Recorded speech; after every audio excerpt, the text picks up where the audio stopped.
ऋषयो वीतरागा यदिच्छन्तो ब्रह्मचर्यं चरन्ति तत्ते पदं संग्रहेण प्रवक्ष्ये।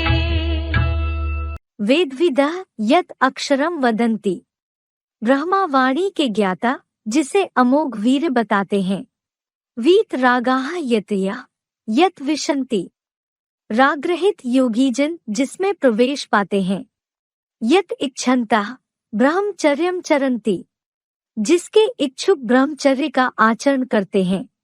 ते तत्पदम संग्रहेण प्रवक्ष्ये। तुझे उस पद को संक्षेप में बताऊंगा। वेदविदः यत् अक्षरम वदन्ति। वीत रागाः यतयः यत विशन्ति। यत इच्छन्तः ब्रह्मचर्यं चरन्ति ते तत्पदम संग्रहेण प्रवक्ष्ये। भावार्थ चौमुखी ब्रह्मावाणी के ज्ञाता जिसे अमोघ वीर बताते हैं।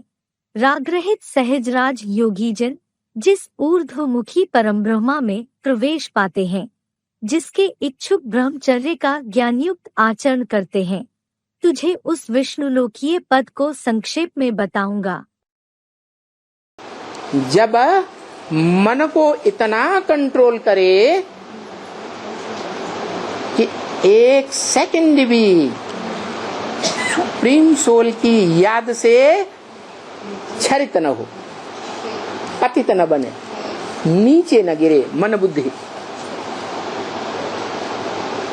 तभी संभव है कि वो कामदेव को, काम अंग को कंट्रोल रख सकेगा, क्षरित नहीं होगा।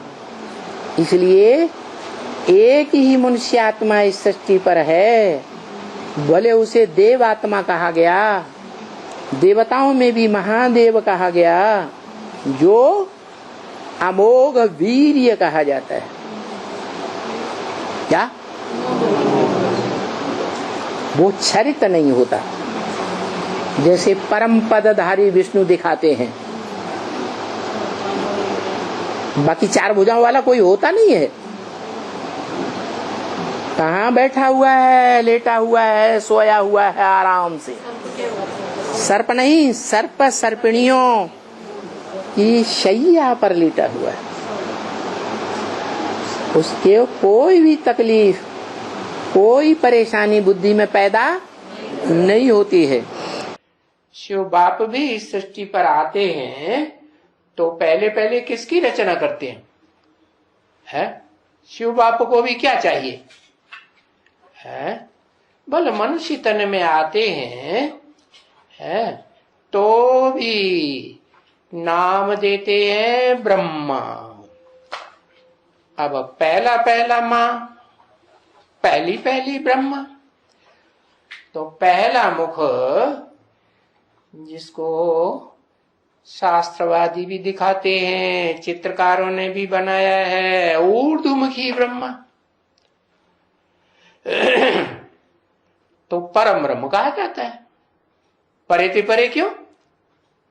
जो और चार मुख हैं वो तो चार दिशाओं की तरफ दिखाए जाते हैं, ऊर्ध्वमुखी तो नहीं है, तो वो एक है ऊर्ध्वमुखी।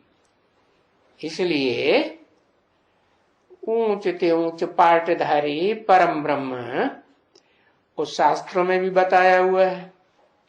भले कहते हैं गुरुर् ब्रह्मा गुरुर् विष्णु गुरुर्देवो महेश्वर, फिर कहते हैं गुरु साक्षात परम ब्रह्म तस्मै नमः।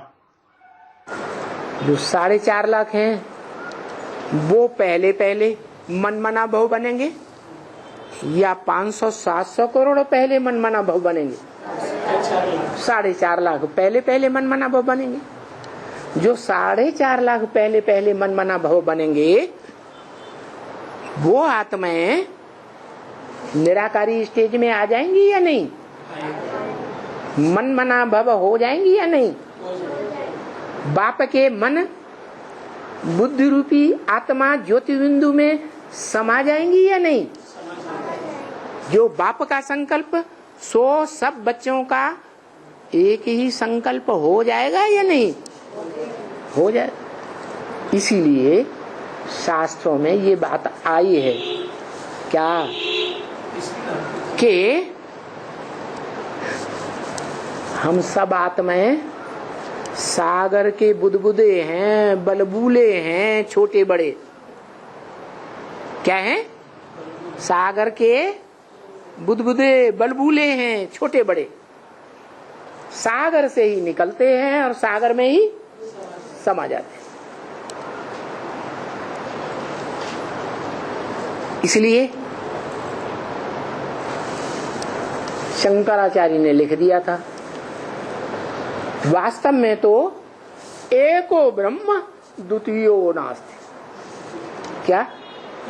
एक ही ब्रह्म है, दूसरा कुछ भी नहीं। मूल रूप में उन्होंने बता दिया कि मूल रूप में ये संसार क्या है, एक ही बीज है जिसमें से ये सारी सृष्टि निकलती है और अंत में सब उसी में समा जाते हैं। कब समा जाते हैं? तब समा जाते हैं जब वो वृक्ष का बीज वृक्ष से डिटैच हो जाता है। नष्टो मोहा स्मृति लब्धा हो जाता है। मनुष्य सृष्टि रूपी वृक्ष है तो उसका पहला कोई फल भी होता होगा? नहीं, पहला फल होता है। उस पहले फल में कोई बीज भी पकता होगा। फल पकता है तो बीज उस फल से डिटैच हो जाता है, सारे वृक्ष से डिटैच हो जाता है। अटैचमेंट रहता है वृक्ष के पत्तों में, टहनियों में, तनों में, फलों में, फूलों में। लगाव रहता है? नहीं लगाव रहता। तो यही बात सिखलाने आए जो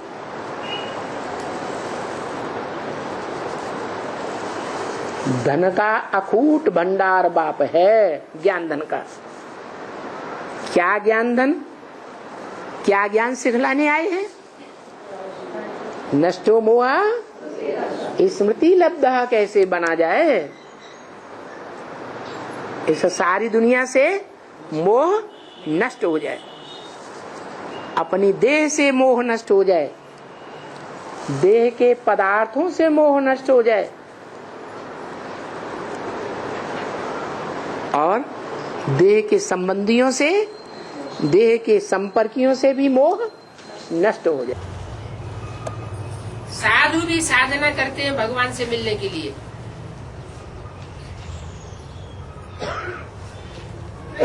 साधुओं का काम क्या है? साधु शब्द है साधना से जुड़ा हुआ है। क्या साधते हैं? इंद्रियों की साधना करते हैं। इंद्रियों को पतित होने से बचाने के लिए, निस्तेज होने से बचाने के लिए साधना करते हैं।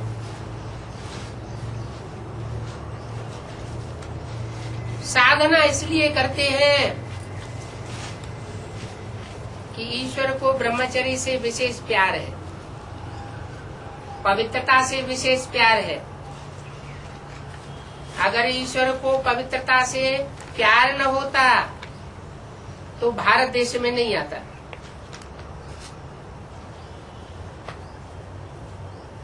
जैसे पवित्रता में ही परमात्मा का प्यार समाया हुआ है, तो साधु साधना करते हैं भगवान से मिलने के लिए कि हमारी भी इंद्रियां सधी रहे, तेज बढ़ता रहे, पवित्रता ऐसी बढ़ जाए कि हम परमात्मा से मिल सके। इसलिए साधना करते हैं। परमात्मा से मिलने के लिए। और परमात्मा से मिलने के लिए क्या करना पड़े जरूरी है? साधना। किसकी साधना? इंद्रियों की साधना। तो ऐसे साधु संत हमारे ब्राह्मणों की दुनिया में है या बाहर की दुनिया में है? ब्राह्मणों की दुनिया में भी ऐसे साधु संत हैं जिनको इंद्रियों को साधना बड़ा मुश्किल लगता है। कहते हैं ये तो असंभव है। क्या? घर गृहस्थ में रहते इंद्रियों की साधना करना ये बहुत मुश्किल है। ऐसे कि नहीं बाहर की दुनिया के साधु संत महात्मा ऐसे कहते हो। अब भगवान तो एक है, बाप से मिलने से वर्षा मिलता है, तो भगवान से मिलने के लिए साधना करना, और प्योरिटी की जब साधना हो जाए, भगवान प्राप्त होने लगे, ऐसा महसूस होने लगे कि हमको परमात्मा मिल गया है, हमको भगवान का एड्रेस मिल गया है, हमने पा लिया है, तो मिलने के बाद क्या मिलता है? भगवान से सुख शांति का वर्षा मिलता है।